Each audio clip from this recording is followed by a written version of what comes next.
Hey everybody, Mc.Moody here. Hope you're ready for some Mario Kart. Because in this video I'm going over pretty much the entire Mario Kart series. Starting from Super Mario Kart all the way to Mario Kart World at the end of this video. Of course I can't go over freaking every single detail, like that will be like a 6-hour review or so. I can't do that. But if you think I've missed anything important, just please let me know in the comments. I'd love to hear it. But still, that's 9 damn games, man. It's like the beefiest video I've ever made. And I've been working on this one for a while. So I really hope you guys are gonna enjoy this one. Well, with that out of the way, let's strap in, start your engines, and welcome to Mario Kart!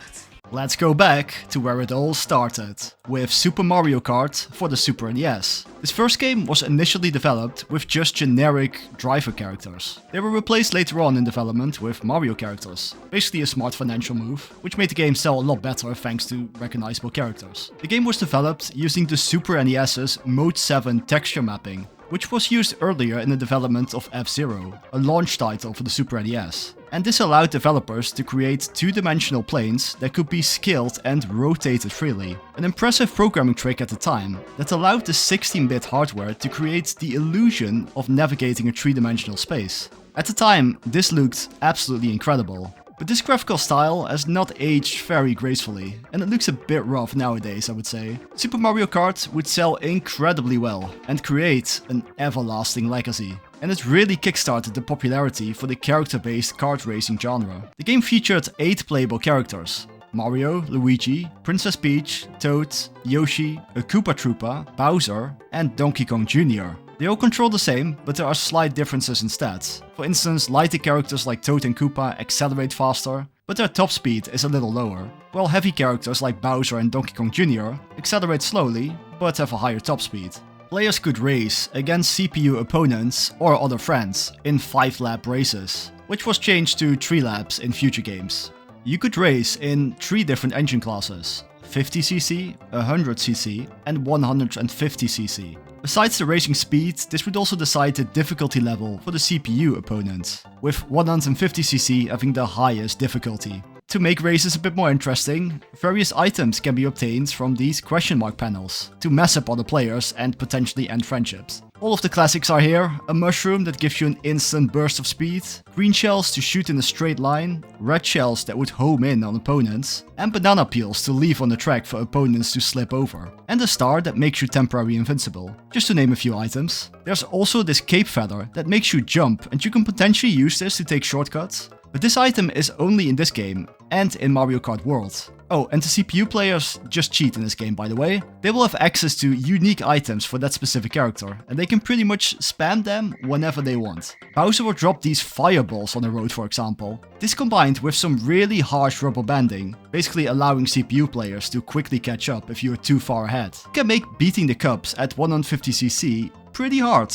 Coins can also be found on the track, which can slightly increase your top speed. The game has 20 different courses to race on, that are divided into 4 different cups. So that's 5 races in each cup, but later games will bring this back to 4 races for each cup. Most of the courses are loosely based on locations of Super Mario World. We got Mario Circuit, Donut Plains, Choco Island, Koopa Beach, Ghost Valley, the icy Vanilla Lake, and the lava-filled Bowser's Castle. And lastly, Rainbow Road, which would become an iconic staple for the entire series. These tracks are not bad for the first game like this, just really simple in design, and they are not all entirely unique either. For instance, there's a Mario Circuit 1, 2, 3 and 4, which all have the same theme going on but just slightly different track layouts. And a time trial mode was also added, where you can just race by yourself and go for the fastest time. And a battle mode was also added. Here you can duke it out with friends in an arena-style course, where the goal is to use the game's items to reduce the opponent's lives, which are these balloons, to 0. This is a great idea, and something that would be included in every game afterwards. Playing this with friends in split screen can generally be a pretty fun time. Here, I got a red shell for you, you little... Oh my god, he jumped over it with a feather. No one has ever done that! that! No one has ever done that in the history of Dota! Super Mario Kart was a good and solid start for the Mario Kart series. At the time when it came out, it looked stunning and was a fun multiplayer experience for the Super NES. But nowadays, the art style and racing mechanics make it a bit hard to go back to. Future games in the series would do everything here a lot better, of course. I can only really recommend this game as a curiosity, if you just want to find out where the series started. The game is available on the Nintendo Switch Classic servers, if you want to give it a try. But after this, pretty much every Nintendo system would get a Mario Kart of its own. The first one being the Nintendo 64. This console allowed developers to create fully three-dimensional polygon models in a 3D environment, as shown in Super Mario 64. And Mario Kart 64 would take advantage of this, having 16 brand new courses to race on that were fully 3D. Although all of the models for the characters, items and some environmental objects are still pre-rendered 2D sprites. But still, this was a huge graphical improvement compared to the first game, and the racing mechanics were really improved as well, including better drifting mechanics. Like, if you hop into a drift and time it just right, you can get a mini speed boost, a technique called power sliding, which would be a big change for the series going forward. The character roster is mostly the same, but Donkey Kong Jr. was replaced by, well, just regular old Donkey Kong, the one we all know and love. And Koopa Troopa was replaced by Wario. Again, there were 16 new courses to race on and 4 new battle maps. But this time all of the courses are completely unique in design. No multiple versions of the same track with different layouts anymore. And some are really great, honestly. I always really loved Calamari Desert, where you have to cross these train crossings, and sometimes you just have to wait for the train to pass by. This will never be not silly. But I also like Yoshi Valley, which is almost a maze-like level. Even the characters' position in the race are kept hidden from you. Really unique stuff. But some tracks can also be really dull and just take forever, like Wario Stadium and especially this game's Rainbow Road.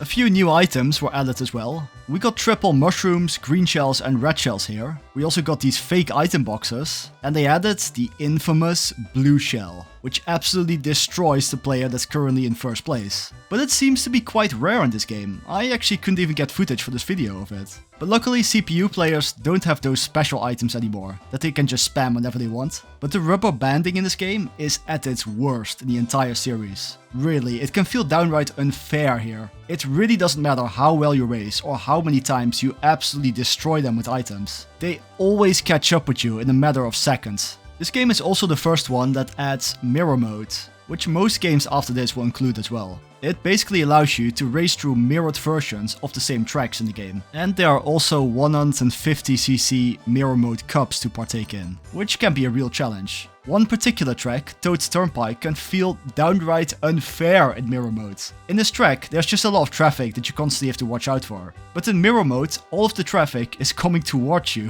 which makes it so difficult. Overall, this game is a bit hard to go back to. Later games just have better racing mechanics overall, but the track design in this game is generally really great. And the battle mode can still be a lot of fun with friends as well. The next game is Mario Kart Super Circuit for the Game Boy Advance. And this game is actually developed by Intelligent Systems, who also made the Paper Mario and Fire Emblem games. Interesting choice. This game definitely looks like a downgrade from Mario Kart 64. And it plays more similar to Super Mario Kart as well. But this is to be expected, I guess, considering the game is made for the Game Boy Advance. Yeah, the controls here are similar to Super Mario Kart as well. But for some reason, the controls just feel a lot worse here. I just have such a hard time taking turns normally in this game. I always either overshoot the turn, or I turn too sharply and just slam into the wall. I actually find that the heavier characters, Wario, Donkey Kong and Bowser, are the best here, because at least I feel like I am somewhat in control with these characters. Speaking of which, we got the same cast of characters here as in Mario Kart 64. And they added 20 new tracks actually, and some are actually pretty good.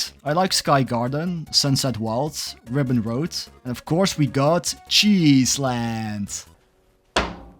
Cheese. But then, as an extra unlockable, they also added all of the courses from the original Super Mario Kart. Except not really, because they kind of reused the same teams and assets from the base game tracks. And not all of the obstacles are here either, it's just a bit odd. And there also are 7 Bowser's Castle tracks, that's a bit much. But it really is a pain to unlock these as well though. I didn't even do this for this video. Just winning all of the cups is not enough. you need to get a star rank as well, which is determined by all kinds of silly things like how many times you got hit a wall, or how many times you drive off-road. It's just not worth it, it's just such a hassle, honestly. But still, that does make for a whopping 40 courses though, plus 4 battle courses.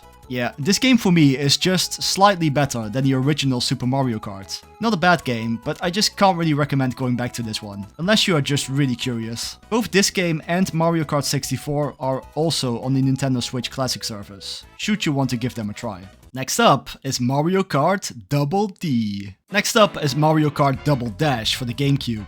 And this game still holds up quite well, and I think it still has a lot of value to go back to nowadays. This game was graphically a massive step upwards from Mario Kart 64. Both the environments and character models are fully 3D now, and the game has a vibrant, colorful art style, and I do think it still looks pretty today. The main gimmick of this game is of course the 2 character in 1 kart driving. Such a cool idea. I loved this back in the day. And this is the only Mario Kart game that actually does this. They never brought this back, which makes this game really stand out. It basically works like this. 1 character is driving the vehicle and the other handles the use of items. But you can switch the 2 around at any moment. You can even team up with a friend where 1 controls the vehicle and the other the items. And using a LAN connection back in the day, you could even hook up 4 different GameCubes and play with 16 people at the same time this way. I would absolutely love to try this someday. Doing this with some pizzas just sounds like a crazy good time. Lots of new characters were added to create a roster of 20 playable characters, divided in 10 set racing duos, with some of them being unlockable. We got Mario and Luigi as a duo of course, Daisy was added to team up with Peach, we got Birdo and Yoshi, Donkey Kong and Diddy Kong, Bowser and Bowser Jr., Koopa and Paratroopa, freaking Waluigi to team up with Wario, and even Baby Mario and Baby Luigi. What about the timeline, you may ask? Well, it's all stage play. Yeah, that's it, it's all stage play, don't worry about it. And then we have Toad and Toadette, and freaking King Boo and Petey Piranha as unlockable characters. But you don't have to stick to any of these set duos. You can mix and mash however you like. So you can just team up Mario with Bowser for instance, if you want. Yeah, I just absolutely love the roster in this game. And the characters would also have special items that only they could use. Mario and Luigi can throw these big spreading fireballs for instance. Wario and Waluigi can throw bob-ombs. Bowser and Bowser Jr. have this massive shell that can just cause complete chaos. But yeah, this also adds an extra layer of strategy into the mix when picking your character duos. But then again, then you have King Boo and Petey Piranha who can actually get every single one of the special items, which just kind of goes against this entire idea. But everybody has access to the blue shell though, and you will see this item a lot more starting from this game. Oh my god! Welcome to Mario Kart! The game has another 16 brand new courses, and there are so many memorable and good ones in here. Baby Park is just a simple oval, but somehow it's just so much fun and chaotic. I love racing on Daisy Cruiser as well, it's a freaking cruise ship. And then there is the busy Mushroom City where you got like multiple pathways that you can take. And DK Mountain and Dino Dino Jungle are amazing as well. I always liked going through all the cups here a lot, because in this game, every cup on every CC level gives you a reward for winning them, like a new vehicle most of the time, but sometimes it's just a new character to drive with, like Toad and Toadette. And they even added an all cup tour here, where you just have to race through all 16 of the levels in one massive cup. And this is the only Mario Kart that has ever done something like this actually. And 6 new battle maps were also added. And they even added 2 new battle modes. Besides Balloon Battle, there is Shine Runners, where you need to collect the Shine Sprite and hold onto it for as long as possible. And there is Bop-Omb Blast, where all the items are just Bop-Ombs and you just have to try to nuke the shit out of each other. So much fun. Yeah, I definitely really love this game, and I have a lot of nostalgia for it as well. But I do think it's really worth going back to. Just the chaotic racing mechanics in this game and the tag team racing just really set it apart. So I can definitely recommend playing this one if you get a chance to. The game has never been re-released though, so you will need to hunt down a physical copy and play it on either a GameCube or a Wii system. But I'm guessing it'll come to the Nintendo Classics collection under the Switches to New GameCube section pretty soon. Next up is Mario Kart DS, for the Nintendo DS of course. I really used to play this game so much with friends back in the day. Just racing against each other and doing the battle mode was always such a great time. This is a handheld title, so it doesn't look as good as Double Dash. but compared to Super Circuit for the Game Boy Advance, it's a massive improvement. This was also the first game that allowed online play via Wi-Fi, becoming a standard for the series afterwards. The service is not available anymore now, and even when it was pretty bad to be honest, but still, it was there. This game also set another new standard for the series. Besides having 16 brand new courses, the game also included 16 retro courses, which are fully remastered courses from previous Mario Kart games, bringing the total to 32 courses to race on. It's so awesome to see some great classics return, with new life blasted into them, to make them compatible with newer Mario Kart games. And it gives the game a lot more value and things to do as well. I mean, there are 8 cups to complete now. Some of the new levels are absolutely great as well.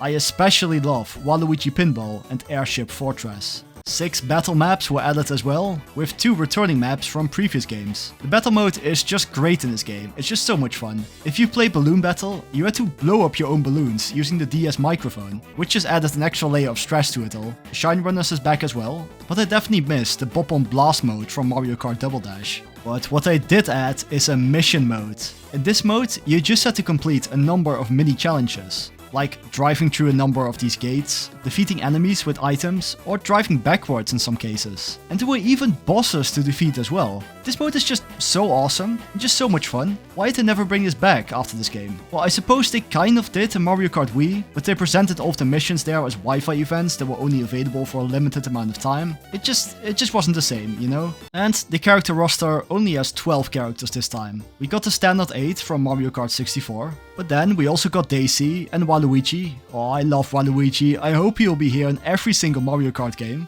But we also got Drybones and even Rob the Robot as an unlockable character. I mean, I love Rob. Look at this guy go. In case you don't know, Rob was basically a sort of toy controller that was packaged in with the original NES back in the day, to make it sell better to the Western audience. I also really love a lot of the kart designs in this game. Waluigi as this freaking crane, for instance, that's epic. And then Drybones, he drives a freaking tank. I mean, why not? The controls definitely feel a lot tighter in this game. I can drive much more precisely compared to Double Dash, for instance. And the drifting / power sliding mechanics have been heavily improved as well. Perhaps a little bit too much. There is this technique you can do called snaking, basically doing repeated power slides on a straightaway, giving you mini turbo boost all the time. This is really fun to pull off, and if you're good at this, you will absolutely delete any CPU player the game can throw at you. Nothing can catch up to you, you're so fast, not even, oh my god, no! Welcome to Mario Kart! This game also introduced the blooper as a new item. I like this item, it's a pretty good idea against other human players.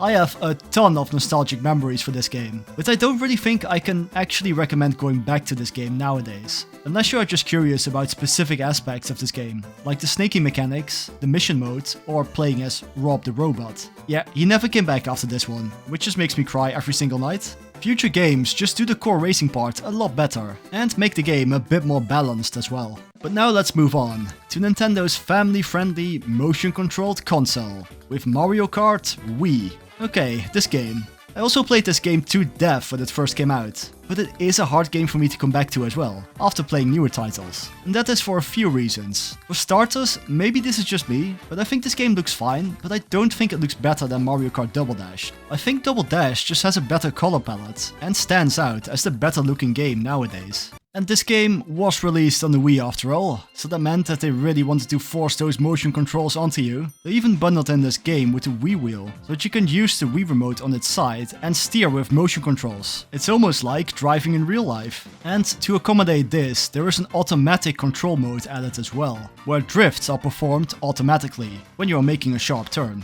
This is not too bad actually, it does make the game a bit more accessible when using motion controls, and it can be fun to play Mario Kart this way. But for precise experience, it's not recommended. I would definitely recommend using regular controls by setting it to manual drifting and using a GameCube controller. But you can also use the Wii Remote and Nunchuck or the Wii Classic controller. And new to this game is that you can perform tricks of all kinds of ramps and jumps, giving you a little speed boost after you land. This would also become a staple in the series from here on out. And it's just really fun to do every single time. You can do a trick by shaking the Wii Remote or the Wii Wheel at the right time. But if you you're using a GameCube controller, you use the D-pad for this, which just feels a little bit unnatural. This is basically the only gripe I have when using the GameCube controller as a control scheme in this game. The game also lets you use bikes as vehicles to race with, who control a little bit differently. They can turn a lot sharper and drift better into turns as well. And on a straight bit of road, you can perform a wheelie to obtain a little bit of extra speed. All this combined makes the bike just objectively the better option in this game, making this game feel a little bit unbalanced. But the main problem I have with this game is the physics. They just feel a little bit wonky sometimes. Like sometimes when jumping off a small ramp, you would just get launched to the freaking moon or something. And there is nothing you can do about this until you land. This makes it very easy to overshoot corners or just launch yourself off the track entirely. You will definitely get used to the physics eventually, but still, future games just do this a lot better, I think. The number of racers has also been updated from 8 to 12, making races a lot more chaotic for sure. Adding to this is all of the new items that they added and the overall frequency that they are being used by other players. The item balance is really something they got wrong in this one. There's just too much going on all the time. You will constantly get bombarded with all kinds of crap, like red shells, bloopers, these POW blocks, lightning strikes, and if you're in first place, you get the freaking no!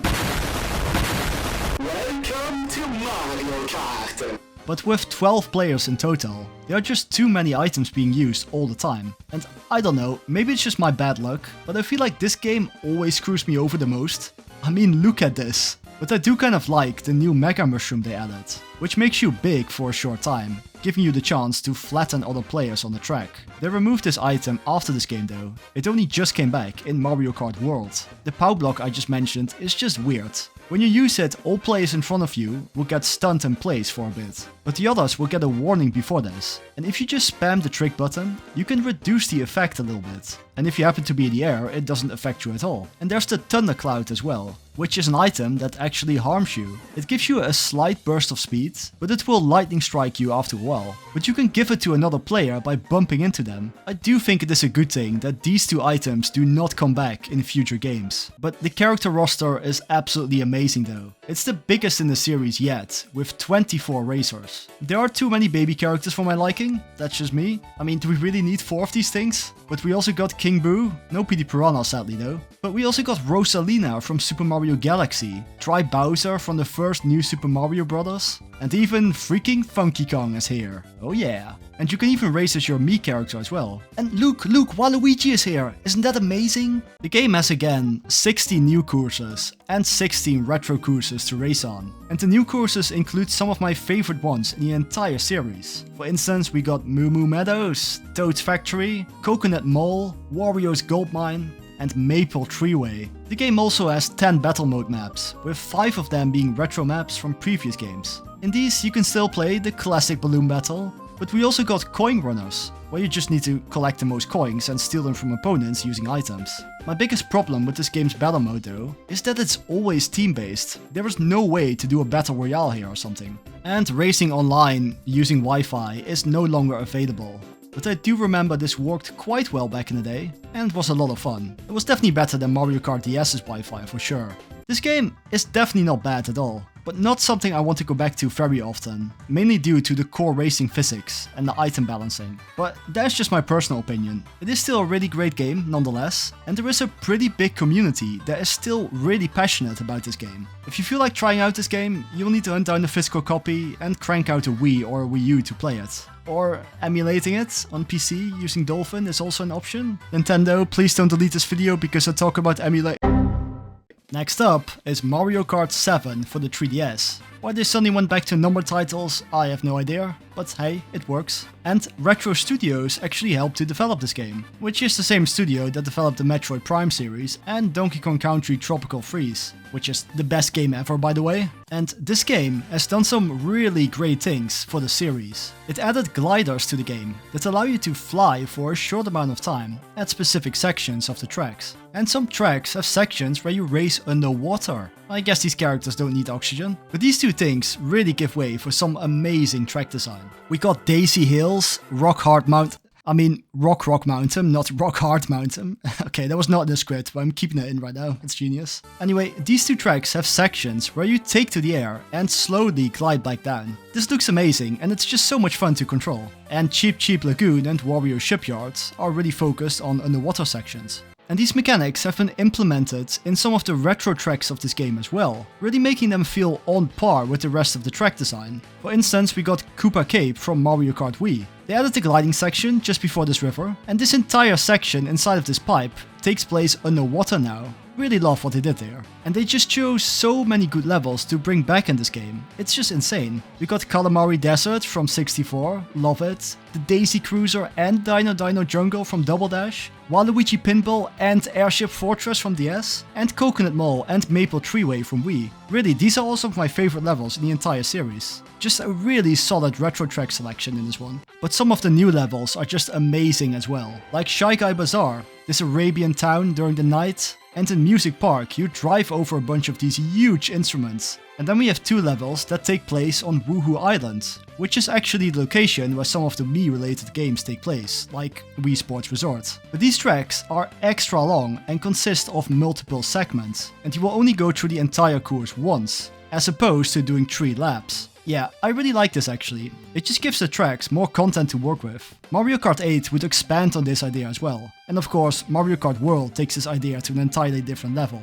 And the Rainbow Road course in this game is also a segmented race. I've kind of neglected Rainbow Road a bit during this review, but every Mario Kart basically has one version of Rainbow Road. It's a tradition. But the Rainbow Road in Mario Kart 7 is my favorite in the entire series. I mean, just look at this, man.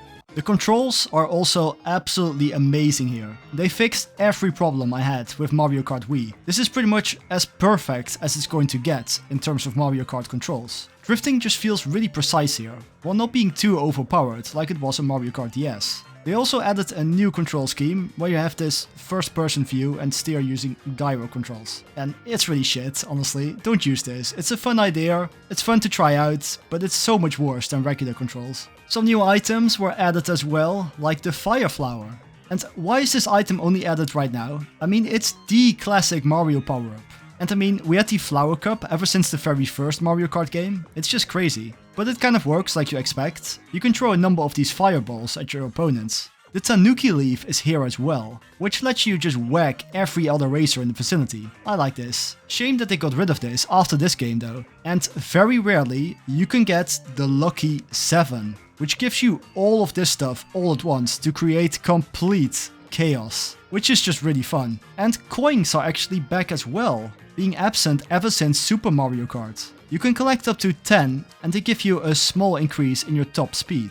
Also a new thing in this game is that you can assemble your own kart before each race. Well, I say assemble, but it's not as in-depth as it sounds. You just pick a character, a main body for the kart, the wheels and the glider. Now you can mix and match however you want, and then the stats of your overall vehicle are based on that. I never really cared too much about this, to be honest. I just think picking from a list of vehicles is just perfectly fine, even though you can make some pretty ridiculous combinations here, which can be fun, I guess. And yeah, let's have a look at that character roster then. We got our standard crew, Koopa is here, Daisy is here, even Shy Guy is here, and also Rosalina. That's pretty cool. We even got some pretty cool newcomers, like Lakitu and Wiggler, who will actually become angry when he gets hit by an item. I mean, can you blame him? But this is pretty cool. But I feel like something is missing, right? Am I just going crazy? Where the hell is Waluigi? What do you mean he's not in this game? Why would you exclude Waluigi? You're going to tell me that we got freaking Tin Man Mario over here and this big ass bee from one level in Super Mario Galaxy and not Waluigi? Forget everything I said, this is the worst Mario Kart ever. Shit. Nah, but even with this, Mario Kart 7 is a high quality entry in the Mario Kart series. The mechanics that this game introduced are absolute game changers, and it has an amazing track selection to go with it. Just for this, it's still worth to go back to. But at the same time, I do think this game really gets overshadowed by Mario Kart 8. Again, unfortunately you can't play online anymore, but this has not stopped the fans from doing it anyway. For all of the games we have talked about so far, there are just some really passionate homebrew communities, consisting of absolutely amazing fans that specialize in emulating these games, creating plenty of mods, including brand new track designs and stuff. and even setting up private servers to allow players to race over Wi-Fi connection. I would say that Mario Kart Wii definitely gets the most attention in this, because there are literally hundreds on hundreds of custom tracks you can race on, and this can be really fun. I can really recommend checking some of these out. But let's move on to Mario Kart 8. First released on the Wii U all the way back in 2014, and the definitive version was later released on the Switch, named Mario Kart 8 Deluxe. I was skeptical at first, but I'm happy this game got another chance on the Switch, because it really deserves it. The Switch version included many general quality of life improvements, all of the DLC content from the Wii U version, with some new characters added right from the start, and the ability to have 2 items at once, like in Mario Kart Double Dash basically. And it also had a pretty big overhaul of the battle mode, more about that later. The main new mechanic in this game is of course the anti-gravity driving, which means that there are sections on courses that will let you drive up walls and up ceilings and stuff. This combined with the gliding and underwater driving mechanics introduced in Mario Kart 7 allows for some absolutely crazy track design. But when you are racing, you barely notice the anti-gravity, because the camera is always directly behind the player. It's only in things like the highlight reel that you suddenly notice like, oh my god, I was driving upside down there. But it still looks really cool. The only real effect it has on gameplay is that you get a little speed boost when driving onto bumpers or when colliding with other opponents. And I just want to take a moment to appreciate the visuals and graphics of this game. This is the best that Mario Kart has ever looked. It looked absolutely amazing on the Wii U, and it looks even better in the Switch version. The colors, the lighting effect, combined with highly detailed level design, the animations, it all comes together perfectly, and it just looks so pretty. And the music in this game is amazing as well. I've not really talked about the music in the series. Many different composers have worked on the series, and they all delivered really good soundtracks for all games. But I just have to say that Mario Kart 8 music is just in a league of its own. I love all of these jazzy trumpet pieces, with Dolphin Shoals and Wild Woods being some of my absolute favorites. Just like in Mario Kart 7, you can still assemble your own vehicle at the start of each race, but there is a lot more to choose from this time, including... What is this? Yeah, Mario Kart did some weird promotional thing with Mercedes-Benz for some reason, and now we have these vehicles in the game. This came off as really desperate and made me a bit worried about the future for Nintendo, to be honest. Not gonna lie. I mean, what's next? Advertising Kirby on a pack of condoms? Enjoy the triple deluxe size with extra mouthful mode?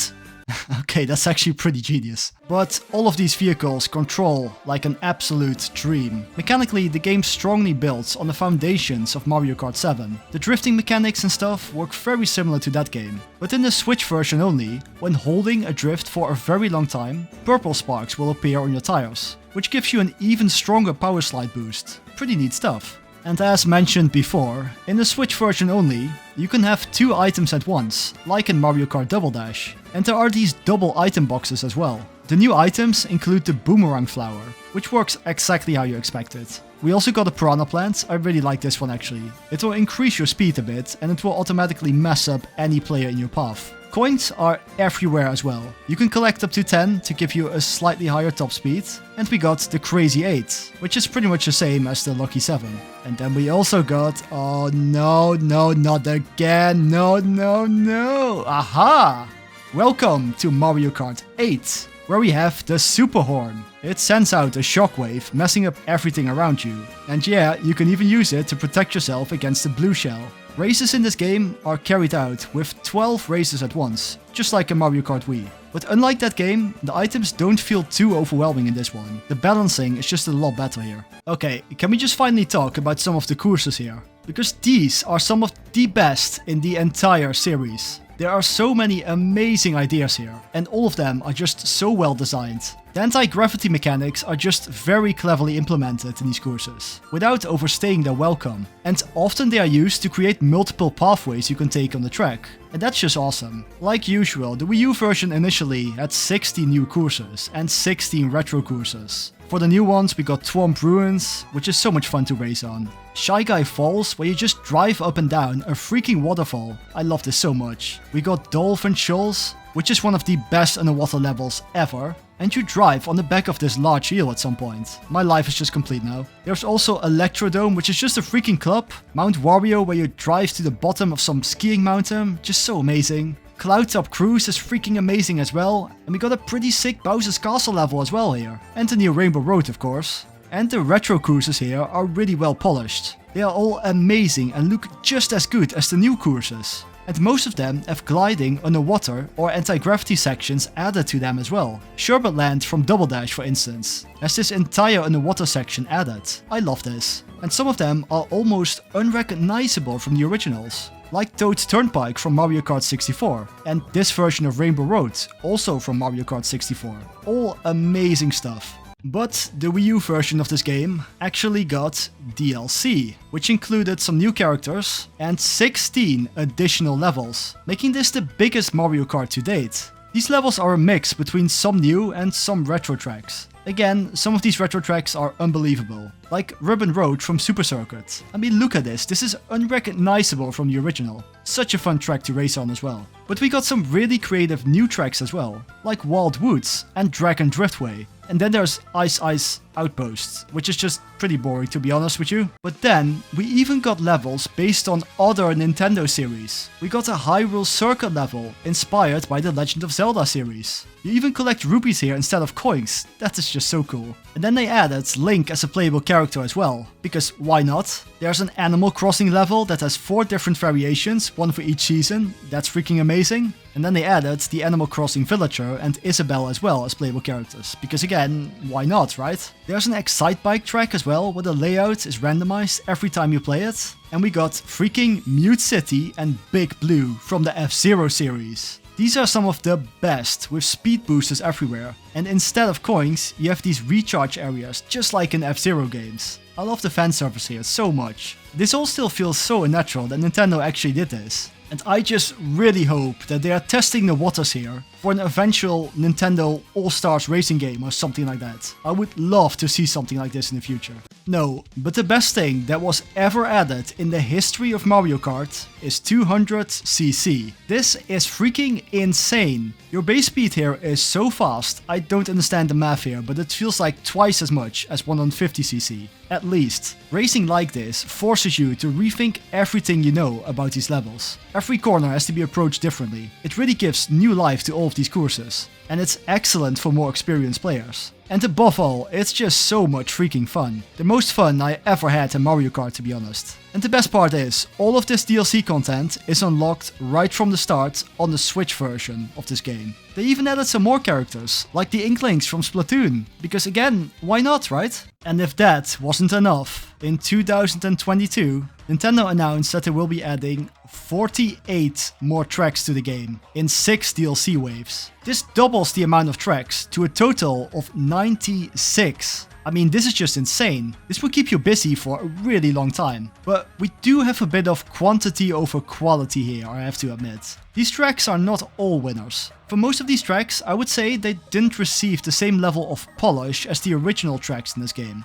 They definitely don't look bad at all, just not as good and detailed as the other tracks. And the main reason for that is that most of these tracks are ported over from the mobile game Mario Kart Tour. Yeah, I'm not gonna talk about this one in depth, but to give my quick opinion on this game, I never liked this one, and I don't consider it a main entry in the series. It's one of these mobile games full of microtransactions for costumes and all of that stuff. And then it has seasonal content, and you can only race on a few tracks at a given time. It just sucks, you know? But they did add some really cool original courses in this one. So I'm quite happy that most of them are playable in Mario Kart 8 now. A lot of these courses are based on real-life cities. A bit weird, but these are really fun to race on actually. For instance, we got Paris, Tokyo, New York, London, Berlin, and Amsterdam Drift. Let's go. But Madrid Drive is my favorite of these. We got a lot more retro courses as well. But these are also the versions used in Mario Kart Tour as well. So again, most of these don't look as good as they could have done. But in some of these, they do mix it up a bit, by letting you drive through a stage in a different path in later laps. For example, we got Calamari Desert from Mario Kart 64 again. But then there's this section where they let you drive onto the train track at some point, which is pretty cool. And some of the added tracks are brand new as well. And these are really the highlights for me. I mean, look at this Yoshi's Island level that actually looks like the original game. I really love this one. And then there are Squeaky Clean Sprints, which just lets you drive through this giant bathroom. I mean, awesome idea. And I like Sky High Sunday as well, to be honest. Even though a lot of people really hate this one apparently. I also want to add that we got 5 different Rainbow Road levels in this game now. Again, that's just insane. And this DLC also added some extra characters as well, making this pretty much the ultimate Mario Kart roster we've ever had. Almost every character from previous games is here now, including Waluigi this time. Let's go, thank God. Of course, we got all the freaking babies again as well, but this time we got all of the Koopa Links as well, which I actually really like, to be honest. Ludwig, you will always be my best boy. We got King Boo, Petey Piranha, Dry Bowser, Wiggler, Funky Kong, Pauline for the first time, that's awesome, and even Kamek, who was planned to be a playable character in Mario Kart 64 actually, during early development. But then we also got some odd ones here, like Tin Man Mario again, Tanuki Mario, Cat Peach, Pink Gold Peach, what the heck? And then Peachette. Oh no, not this one again. The battle mode was initially not well received on the Wii U version. This is because the game had no actual battle maps. Instead, you would just play battle mode on some of the actual racing courses, with barely anything changed. And this of course would introduce the problem that it would just take forever until you actually encountered other players to hit with items. And it just made the battle mode really boring, to be honest. But the Switch version of this game revamped the battle mode completely by replacing all of those regular tracks with 8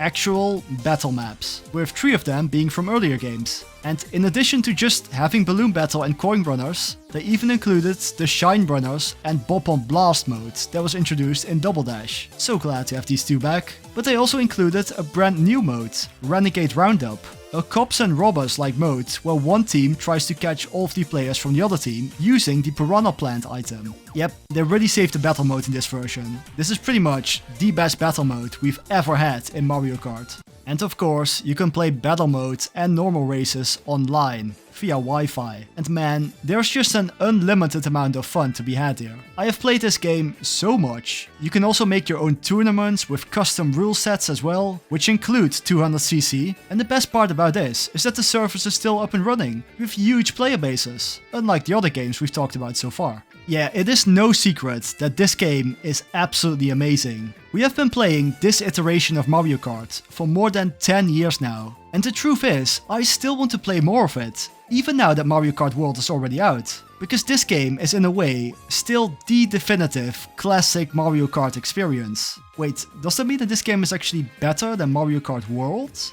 Alright, I hear you. It's time to talk about the newest entry, Mario Kart World. And this game is not aiming to outdo Mario Kart 8, but instead it takes the series in a very different direction. The main thing about this game is of course that racetracks are not individual levels anymore. They are all part of this entire huge open world, with interconnecting roads between all of these tracks. And the game will constantly remind you of this. Like right from the title screen, you can seamlessly take control of the character in the background and start exploring this entire open world in the game's free roam mode. More about that later.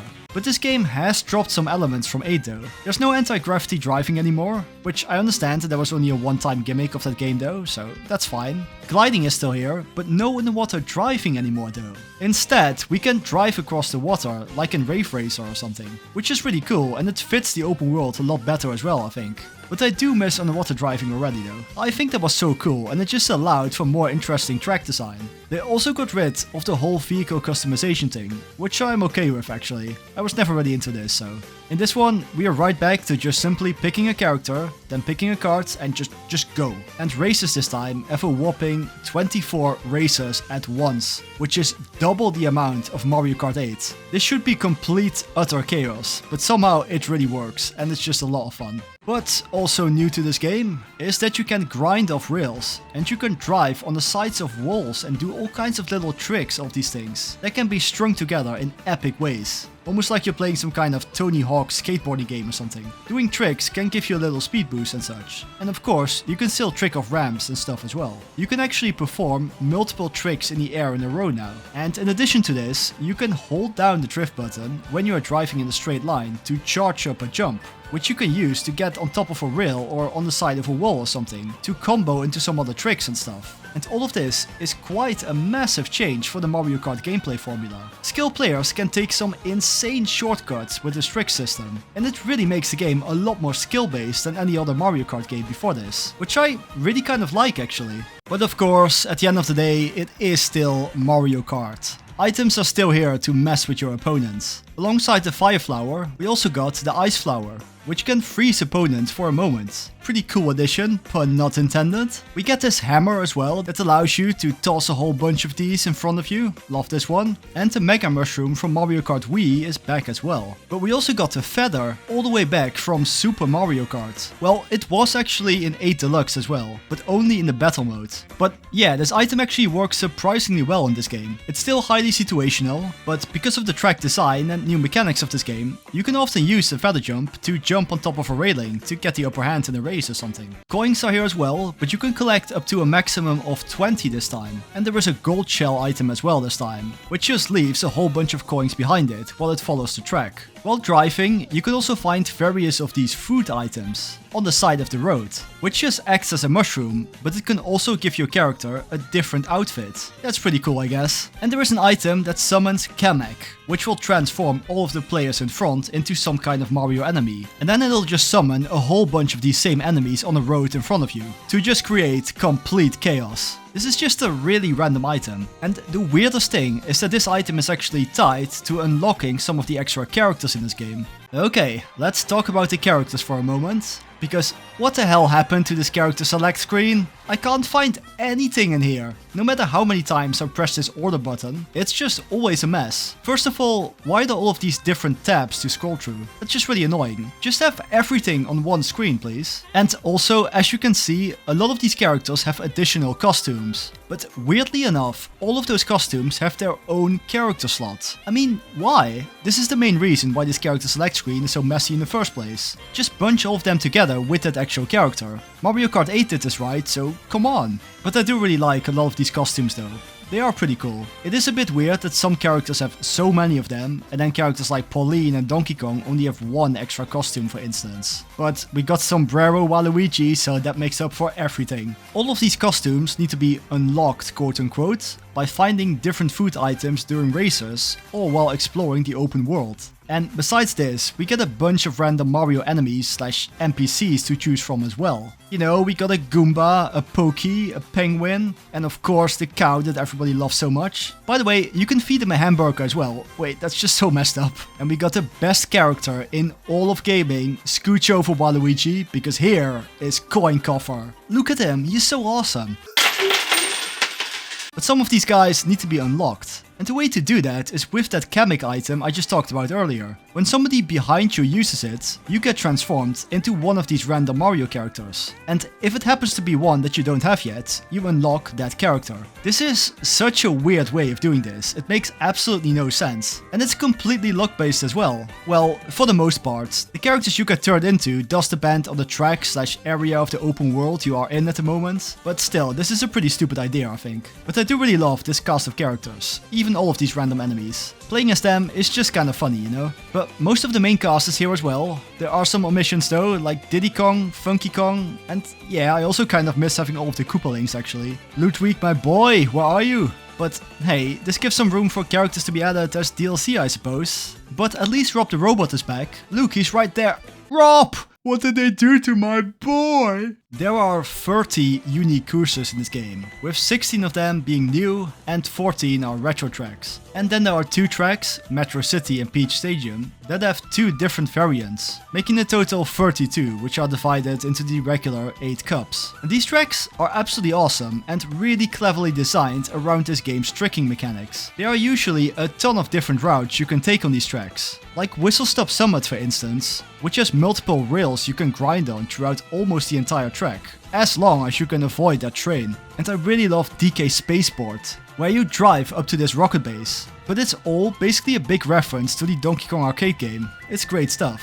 And there are amazing looking courses like Starview Peak and Faraway Oasis. Cheep Cheep Falls has this beautiful Japanese aesthetic, but it's mainly a river level, which is a bit hard to get good at, I think. I also absolutely love this haunted cinema, where you just drive into the projector screen. All of this is just great stuff. And then all of the retro tracks are really well implemented as well. And I'm just surprised how seamlessly these courses blend with the rest of the big open world. Some of these are almost exactly like you remembered, like Moo Moo Meadows and Toad's Factory from Wii, and Airship Fortress from DS, for instance. But then there are also courses that are almost unrecognizable from the original, like Wario Stadium and Choco Mountain, both from Mario Kart 64. I mean, these levels are really cool, but they might as well be completely new levels, just saying. But I also really like what they did with Peach Beach from Double Dash, for instance, where the first lap is the same as you expect it to, but then it opens up to this whole town area which is completely new. This is an awesome way to expand on old stages. And then on top of that, there are all of these interconnecting roads in between all of these levels that you can race on as well, which there are a whopping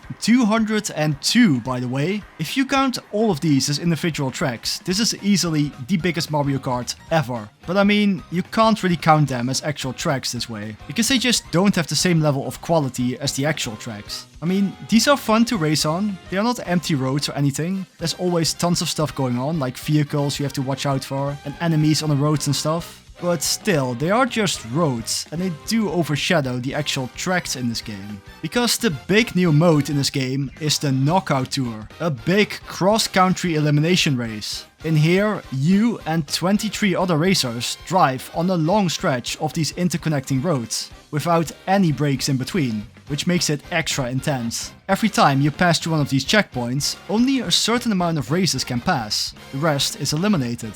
And this is such a great idea for Mario Kart. I absolutely love this. Playing this online with 24 racers is just complete carnage, and I just love it so much. But the classic Grand Prix mode is here as well, but it's very different this time. It basically works like this. There are 4 races in each cup, and the first race is just a 3-lap course, like in the other games. But then, in the other 3 races, you will need to drive to the next course through the open world. And when you arrive, you will do 1 lap on the track you just arrived in. And, you see, this is a tricky one, because I do really like this, honestly. It's just great to slowly see the environment change around you as you approach the next course. And this transition is reflected in the music as well, I just absolutely love that. But at the same time, you'll be driving on these interconnecting roads, which really de-emphasizes the actual tracks in the game. And isn't that what the Knockout Tour mode is for? And shouldn't the cups be more focused on the actual tracks? I mean, this way it's just a bit weird that only the first level in each cup gets 3 laps, and then the rest don't. I kind of wish that they actually did both actually, and then just have 7 different races in each cup. 4 classic races on the actual tracks, and then 3 races where you travel to the next track in between. That would take way too long probably. But I mean, I have time, I would love this. And there is still the versus mode in the game, where you can just pick whichever track you want, so that's nice at least. But I must say, the Special Cup really is a spectacle though. How you drive up to Rainbow Road over the water, with a beautiful night sky in the background. And this version of Rainbow Road itself is just incredibly beautiful as well. I don't think it's as good as in Mario Kart 7, but it comes pretty dang close. And of course, Battle Mode is back as well. And I think it's pretty fun in this game as well. We do only have Balloon Battle and Coin Runners here though, so there's definitely not as much to do as Mario Kart 8. The battle maps themselves are also real places that you can find in the open world, which are close to or sometimes part of the actual tracks in the game. For example, we got Moo Moo Meadows as a battle course, and it's basically the entire track, but now the whole area in the middle of this track is also part of the actual battle course. And I really like this actually. This idea may seem similar to what they tried for the battle mode in the original Mario Kart 8 for the Wii U, and that was pretty terrible, but trust me, the battle maps here are much better designed. The maps are pretty big, but it works out quite well with the increased amount of racers. And the other big new inclusion of this game is that you can freely explore the open world in this game's free roam mode. And I just really love this, man. I thought this was just going to be a small distraction, but no, I've spent hours in this mode. Driving around here is just such a chill experience. Especially with all of this music that's playing during this. These songs are all remixes of not only previous Mario Kart games, but the entire Mario series as a whole. And there are just so many of these remixes as well. And they are all so great. I mean, there's this freaking remix of the main theme of Super Mario Land 2, 6 Golden Coins. I mean, nobody references that game. But while you're cruising around, there are some things to find as well. Like these question mark panels that are hidden inside of the stages themselves, these Peach medallions, which are usually in really tricky spots, and there are so many of these P switches. These give you a small challenge, like driving through some gates to get to the finish in time or collecting 8 blue coins in time. I mean, this is basically mission mode from Mario Kart DS. It's finally back! That's awesome! And some of them can be pretty damn hard as well. I do wish that they added a little bit more variety in these missions themselves though. Like taking out a number of enemies using items for instance. That would be cool. And imagine if they somehow added boss fights to this open world as well. That would be absolutely amazing. And while we are on the topic of this, I already complained about the silly way of unlocking new characters here. Why can't we just find these characters in the open world, drive up to them, and then challenge them to a one-on-one race, and if we win, unlock that character? I mean, that would be such a cool way of unlocking new characters, right? Same for the extra costumes, just hide them somewhere in the open world for us to find. That would just feel so much more rewarding. Just take notes, Nintendo. Last thing I want to bitch about in this mode. What the hell is this map? This is the worst kind of map in any open world game. It doesn't show any detail whatsoever, just the approximate location of you and the other courses. I mean, at least show us the main roads we can drive on in between these courses. And you will also have a really hard time if you want to 100% this mode, because there is no good way of keeping track of the P-switches and Peach medallions. You can only see your totals right here. I wish that it just got marked on the map or something, you know, similar like what they did with the Korok seeds in Zelda Breath of the Wild. I sort of get it what Nintendo tried to do here. They just want you to explore the open world and not really worry about this, which is a really great time, but it also makes it all feel a little bit pointless. And the only reward you get from all of this are just a bunch of stickers you can put onto your cart. But don't get me wrong, I absolutely love this mode.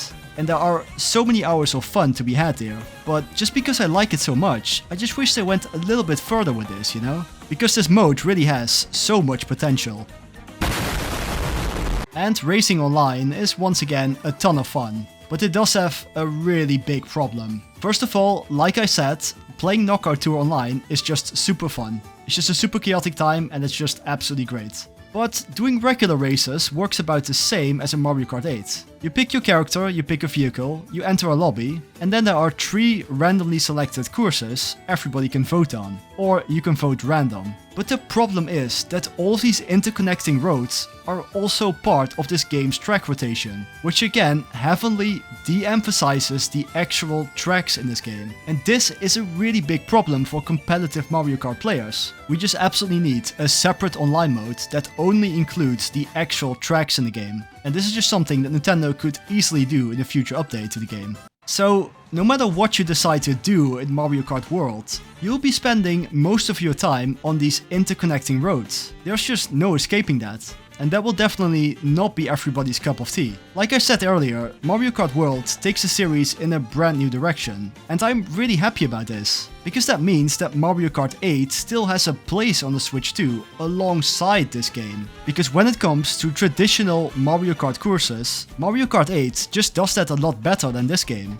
And then there's also still the issue of the price of this game, and yeah, I do think that this game is just a little bit too expensive. So, value-wise, I would still recommend Mario Kart 8 over this one. But if you have the money to spare, and you have, like me, been playing Mario Kart 8 for the last 10 years or so, I would also definitely recommend you playing Mario Kart World. It is a really high quality game, with stunning visuals, animations and music, some amazing new ideas for the series, like the free roaming and the Knockout Tour. And most importantly, it's just a lot of fun. But there's also no 200cc mode in this game either though. I guess that's another point for Mario Kart 8 then. I have no doubt that Nintendo will add this among many other upgrades sometime in the future. Because to me at least, these open roads in between tracks are just screaming to be raced on in 200cc. It would also be cool if they just let us create our own cups and make our own online tournaments and such. And just let us create our own Knockout Tour routes as well. I mean, there are just so many of these damn interconnecting roads, man. We can make an almost infinite amount of combinations with them. Also, if there's ever a game that can bring back the old Cup Tour from Mario Kart Double Dash, then this will be it. Just imagine going through every course in this entire world, ending with Rainbow Road. Like, that will be amazing, right? I also really wonder how Nintendo is going to implement DLC for this game's future. If we get any at all, of course. I mean, they'll pretty much have to make an entire new island or something with new courses on it, I suppose. which would be really awesome. Anyway, it is something to look forward to in the future, I suppose. But to me, having both Mario Kart 8 and Mario Kart World alongside each other on the Switch 2 is just a true testament about how far we have come with this amazing series. Ever since its humble beginnings on the Super NES, there's been a Mario Kart game on almost every Nintendo system. Whether you're playing on a console or taking a handheld on the go, this series has let us race against CPUs or our friends in some of the most creatively designed racetracks, nuke each other with items in the battle mode, and spend hours trying to complete all of the cups while being bombarded with blue shells by CPU players. All of this while playing as our favorite characters from the Mario universe. And all of this with a consistent, amazing level of quality. And I don't think that this series is stopping anytime soon. It will always be there as one of the greatest multiplayer experiences on a Nintendo system. Whew, that was a really long one. If you guys somehow made it throughout this entire video, then that's pretty damn impressive, I have to say.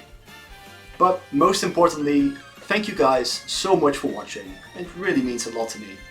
And if you guys really like this kind of video and want me to make more of this, more super long videos where I just cover an entire series, then please let me know in the comments. I would love to hear some genuine feedback about this. And of course, if you haven't already, consider subscribing to the Mc.Moody channel. And hopefully, see you on the next one.